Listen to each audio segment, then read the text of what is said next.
Hey,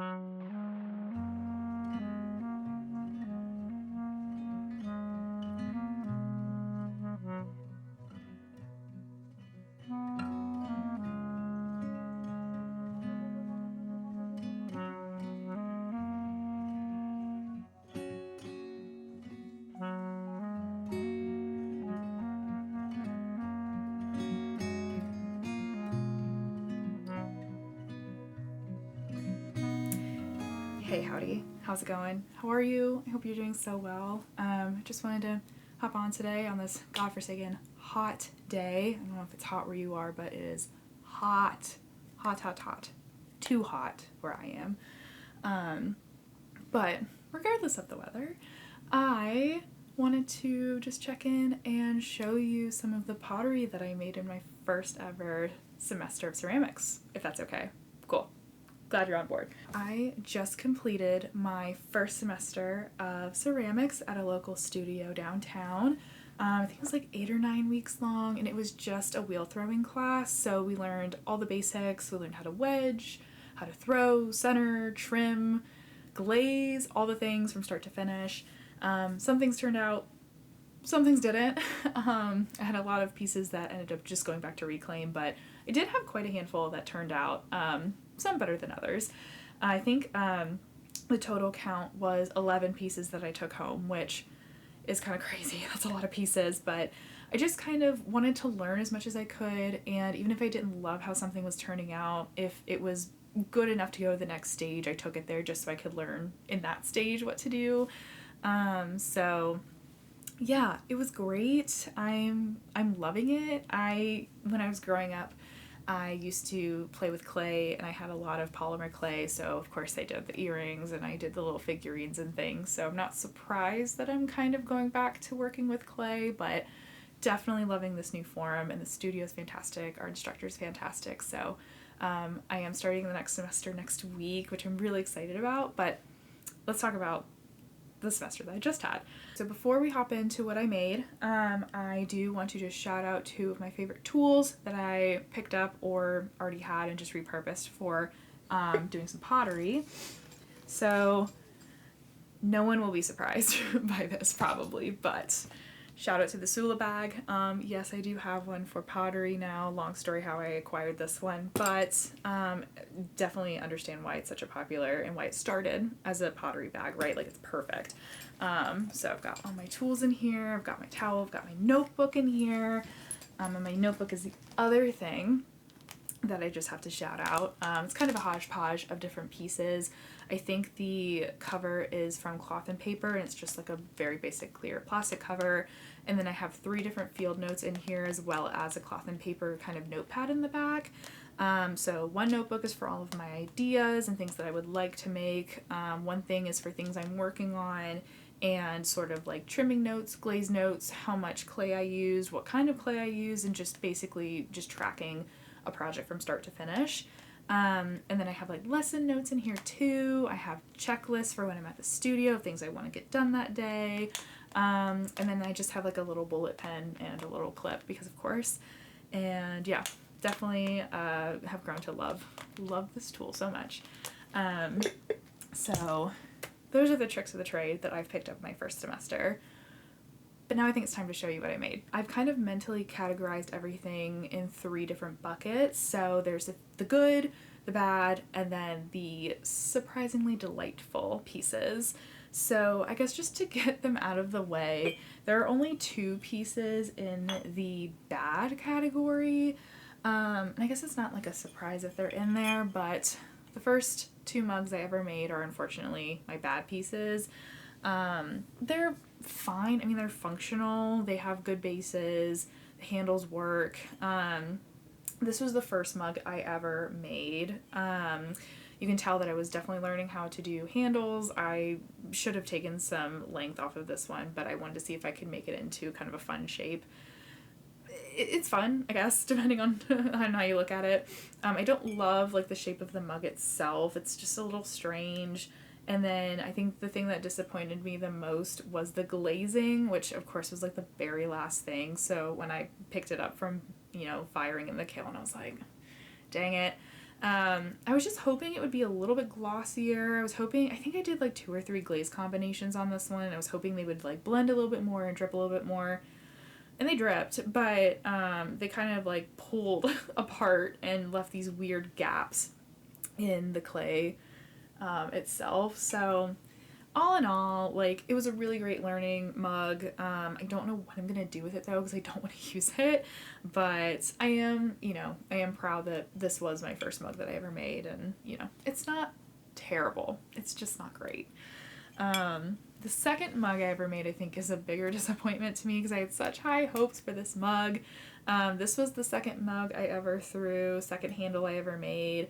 I think the shape of the mug itself is cute, but the handle was a bummer. I was really going for a more like rounded handle, and I just like didn't pull off enough. I had way too much on the top, and you can even see like it's just this like nasty little crack formed, so it just kind of was a bummer.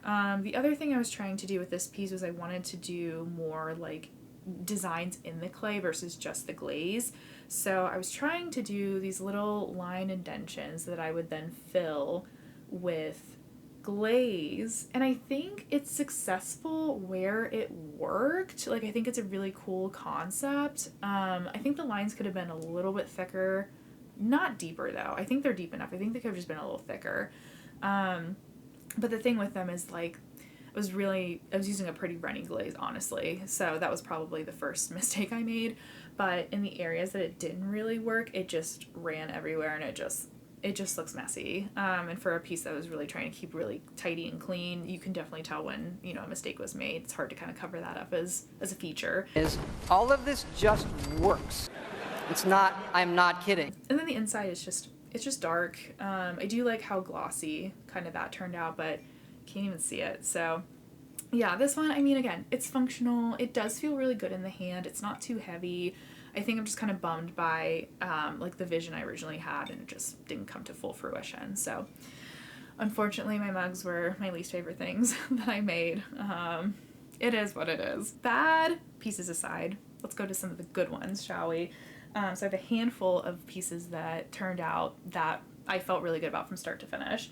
So I think starting with some of the early pieces, I made these 2 little round vessels. They're not really cups. They're just for holding things. These were some of the first pieces that I ever threw, and I think they're like a pound and a half each. They're pretty small. I really struggled with pulling tall in the beginning, so these are the works of me not being able to pull tall. They're pretty stout. But I'm really proud of, one, the shape of them. They're really nice and symmetrical. They're super clean. I also played around with sort of like making indents in the clay itself to make designs. So for this one in particular, I was playing around with like these little sort of frilly edges, and then it kind of does the same thing around the bottom. It's like a nice little like frilly skirt. So even before I glazed this one, everyone in the studio was joking it looks like a little blueberry. So of course I had to glaze it some blue, and I really do like how the glaze on this one turned out.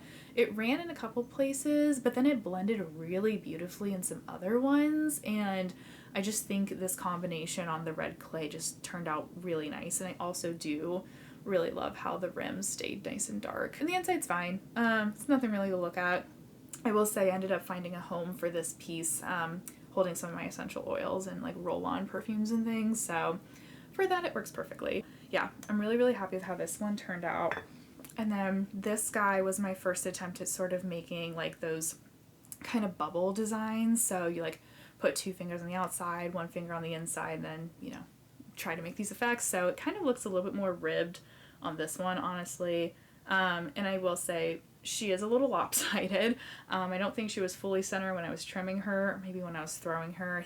But I love like the way that the top kind of flares out a little bit. I really, really enjoy how the glaze brought this piece to life. It wasn't really anything to look at initially. It was just more of a learning piece. But now it looks like a little honey pot. That's the first thing anyone says when they see it, is that it's like, oh, it's like a little honey jar. So I do keep my wooden honey spoons in this now, which is kind of fun. And the inside, nothing too crazy, but yeah, no cracks, no holes, just pretty clean. So yeah, super happy with how those turned out. The next piece I made, I think, is my favorite piece. It's a little bit of a, I don't know if you can tell, but it's like a little honey jar. So I do keep my wooden honey spoons in this now, which is kind of fun. And the inside, nothing too crazy, but yeah, no cracks, no holes, just pretty clean. So yeah, super happy with how those turned out. This piece I couldn't tell if I wanted it in like the good or bad, so it's kind of just like a neutral piece. But this was my first like vase I ever made. Again, it was probably only like 1.5 pounds of clay, and this was my first successful attempt at pulling tall. She's pretty thin all the way up. I definitely hadn't figured out how to distribute the clay evenly, and she is a little lopsided. You can see she's like a little wonky. But overall she's fine. She does have a giant crack in the bottom, which is kind of a bummer, but nothing on the inside, so she could hold something if I needed her to. Right now I just put my pens and my pencils in there at my desk. I think my biggest thing is I ended up not loving the glaze combo that I did. I was kind of hoping it would turn out a little bit differently. I do kind of like sort of the curves of the glaze. I do think it's interesting the, you know, difference with like the more raw clay versus the glaze and the shine and all that. Like that's pretty cool. I think it's just something about like the red clay, the blue, and then like this yellowy cream glaze. I just don't like love how they look together. So not my favorite, but from trying to just like pull tall pieces that kept their shape and didn't fall in or weren't too wonky, I mean, she's fine. She's a good piece. She's a good one. So last pieces I was really, really happy with from start to finish, from throwing them all the way to glazing them. I was just delighted the entire time. I felt so good about them the entire time. There was not a doubt in my mind the entire time that they were going to look cute, and I was right. So that would be, and these were also the last things I think I threw in the class that I completed. So it's my set of bowls. So there was supposed to be 4 of them. There is only 3 of them.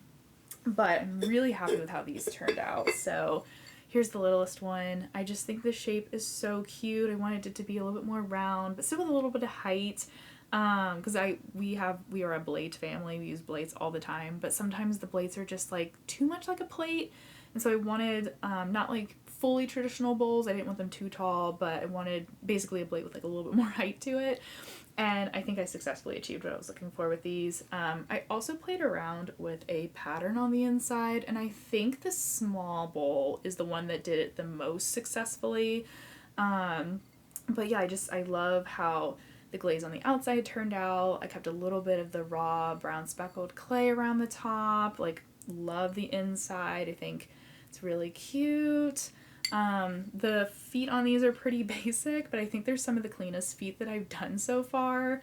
And yeah, I'm super happy with these. And I think I'm most happy with the bigger guys because I have this vision of having a little like finger lip that you could pop your finger into, and if you're carrying it around, whether you have food in it or not, it's just very, very sturdy. You feel very secure carrying it around, and I'm so happy with how this turned out. It feels really good. It is a little bottom heavy, but I was so scared of it cracking that I just left a lot on the bottom. The feet, again, pretty basic, but I do really love the shape. I love the glaze. The only thing is that the inside of these didn't turn out exactly as I wanted, but again, I was trying and playing with a couple different ways of getting the pattern that I wanted, and I just had some glaze running and so on and so forth. So honestly, not mad. I mean, it is cool. It looks good. I can't complain. So I'm really happy with these, and it was just kind of a delightful surprise that they actually stacked in the end. I was hoping they would, but then I stacked them for the first time when I got them out of the kiln. I was so happy. So yeah, these are some of my favorite pieces. Really, really happy with how these turned out. Okay, and then the last couple pieces I want to show you, I'm categorizing as surprisingly delightful pieces. These are pieces that I didn't hate, but I didn't love, and I kind of wrote them off at some point in the process and was like, I'm just going to use them as learning pieces. If they don't turn out, they don't turn out. And then they exceeded my every expectation. So I'm going to show you my favorite of these pieces. It's a mug. Yes, I actually did have a very successful mug. This was the 3rd mug that I threw. 3rd time's the charm, as they say. I just think it is so whimsical. I love the shape. I love that she's got a little curve, and there's a little bit of something at the top too. She's got a little sipping hole and then kind of a curve around the inside of the rim, which I think is really, really nice. Her handle is so little. I was using like the last bit of handle that I had thrown, that I had pulled. And I just think that the size difference is just very, very charming. And I really do love how the glaze turned out. There's like a random hair in here. Like on the inside, I think you can see it. It's definitely better in person. It kind of has this like iris of the eye sort of effect. And then the outside definitely reminds me of like sea waves, like ocean waves. So I have a lot of ideas of what I want to do with this glaze combination in the future. The only gripe I have with this mug, and it's very minor, the handle is too far forward. I think if I had shifted it like a little bit more this way, it would feel a little bit more natural to hold. As it is right now, like you'd have to like rotate your wrist a little weird to get to the sipping hole, which is fine. You can do it. It's just a little wonky. So good learning for next time. I did try to like eyeball it and feel it out a little bit when I was trimming, but it's definitely a little bit difficult to do that. It feels, it is what it is. So it's not the end of the world. That's the only thing wrong with her. She's fine. So I'm really, really happy with how this one ended up turning out, and I'm glad that one of my mugs turned out. Hi, what are you doing? You want to say hello? No. Can we say hello? What is it? What do you think? I love you. So yeah, I use my mug almost every morning for my morning latte. And the other thing I use every morning is my little espresso cup. So this was, I think, the second thing I ever made. It was definitely like my first attempt at a cup. It was my first attempt at feet. One of the first things I glazed. So this one's definitely a really big learning piece for me, and I had kind of written it off pretty early on in the process because I was like, well, I just need to learn on something, so I'll take something to the very end and we'll see what happens. And I'm really surprised by how it turned out, so that's why it's a surprising delight piece. Yeah, and I think the other thing that's really great about it is obviously I love how the glaze turned out. I really love how it looks on the red clay. I like the drips and how that happened. There's a lot going on with the feet, but honestly, it's pretty clean, all things considered. It sits really nice. It's not too heavy. Pretty good overall. But when I brought it home, I was like, what am I going to do with it? Like, it's too small to hold anything. It's not really, like, big enough for to be a drinking cup. It's more like a shot glass of anything. And I was like, well, let me just see if maybe it could fit the 2 pulls of espresso I do every morning. And I was so happy the first time I tested it. I was a little nervous watching it because I was like, oh no, it's going to overflow. But it just barely holds 2 shots. There's like a little bit of foam that happens at the end, and it like the surface tension's like really, really close. But once that settles, it holds it perfectly. So yeah, this is definitely one of my favorite pieces and was definitely a nice surprise when it turned out pretty cute. Okay, the last surprise and delight piece that I wanted to show you today was the very first thing I pulled, and I decided to keep it because I just wanted to see where it would go. So before the class started, I did have an idea to do a little mini chimney for incense cones. So I must have had that in mind when I was trying to throw this, but honestly, I think I was just trying to figure out how to pull walls for the first time. So I did make a little chimney for incense cones. I don't think I could have made the shape any more perfect if I had tried, but genuinely it was an accident that it even happened. But yeah, I pulled this, put a little hole in it. I think the glazing looks super cute. Looks like it, what a full-size chimney might look like. And I'm pleased to report that it does do a very nice job of burning incense cones. It's really, really cute watching the incense kind of float up through the top of it. The only thing I have, and again, it was because I wasn't really intentionally trying to make one, it just kind of happened that way, is that the inside is really, really deep. And so the cone just kind of drops in there, whereas I wish it was a little bit easier to put it in. But that's fine. It's not the end of the world. It still works. It's just a little bit of a pain to clean, but it's so cute. And I guess the only other thing is that it does have a bit of a hole in the bottom, but what are you gonna do? So again, not the end of the world. It still works. I just have to have something underneath it. So yeah, those are all the pieces I made in my first ever semester of pottery. Really, really proud of honestly how all of them turned out, and I love that I learned something new with each of them. So yeah, my next semester starts next week. It's a wheel throwing and a hand building class, so I am so excited to learn how to hand build and see what kind of crazy things I can get up to with my pieces. I definitely want to practice making jars. We sort of learned how to do it at the end of this semester, but I just couldn't wrap my head around it. So I think one of my goals for this next semester will be making a jar. I did throw my first ever butter bell before last class ended, and I'm still working through. I think I just need to glaze it as the last thing. So be curious to see how that turns out. If it doesn't turn out, I would love to just keep practicing because I think butter bells are really interesting too, and they're so cute. And then I do have in mind, like I have this vision of a vase I want to make, but I definitely don't have the skills for it yet. So I'm hoping that this class I'll get a little bit closer to that goal, and maybe by the end of it I'll attempt to make the vase that I have in my brain. So that's been one thing, is I have all these ideas, but I just don't have the skill set yet to make them the way that I envision them, but I feel like every piece I'm getting a little closer. So that's all. I just wanted to show you what I got up to in my first ever semester of ceramics. So as always, be kind to yourself, be kind to others, and I'll keep you posted as I start my next class, okay? All right, take care of yourself. Bye.